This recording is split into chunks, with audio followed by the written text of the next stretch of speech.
Ada orang tua yang atas nama sayang anak, apa aja yang anaknya mau dikasih. Misalnya, aku maunya makan ayam goreng. Padahal makan siang yang sudah disediakan itu sate ayam. Anak bilang dia pokoknya nggak mau makan yang ada di depan dia. Anak yang marah-marah. Akhirnya bundanya ngalah. Ya kan anak harus makan ya, kalau enggak kan anak kurus, kasihan. Atau misalnya anak bilang, aku mau es krim sekarang. Kalau nggak dibeliin dia marah, dia nangis. Atau mungkin kalau di mall dia bisa guling-guling di lantai, nggak mau jalan. Lalu diturutin. Orang tuanya bilang, ya anaknya memang keras kepala. Terus kalau nggak diikutin dia marah-marah. Maklum deh, masih kecil. Kalau kemauan anak cenderung selalu diikuti tanpa sadar, anak sedang diajarkan konsep bahwa dunia real nanti juga akan selalu berikan apa yang kamu mau. Gak heran kalau anak yang kemauannya biasanya diikuti terus, saat dia besar, dia jadi anak yang cenderung manja, menuntut orang lain untuk juga ikutin maunya dia, yang mudah ngambek.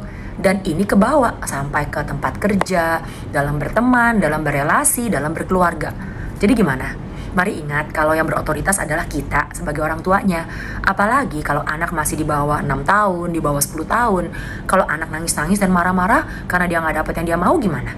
Kita perlu belajar tenang. Dan juga kita selalu harus jelaskan. Misalnya, makanan yang udah disiapkan itu sate ayam, nak. Kalau kita makan apa yang ada, itu yang benar. Karena kita perlu bersyukur buat berkat Tuhan. Aku gak mau karena bukan ayam goreng misalnya.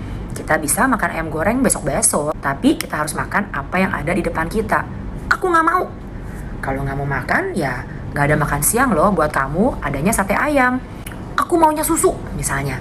Susu boleh, tapi kamu tetap harus makan dulu ya apa yang udah ada di depan kamu. Kalau dia gak mau, dia nangis-nangis, dibiarin aja. Bahkan kalau perlu, antar anaknya ke kamar. Buat apa? Biar gak ada penonton saat dia tantrum. Sampai dia tenang sendiri, baru kita bisa bilang, kalau udah bisa ngomong baik-baik sama mama, yuk kita ngobrol ya. Panjang amat prosesnya.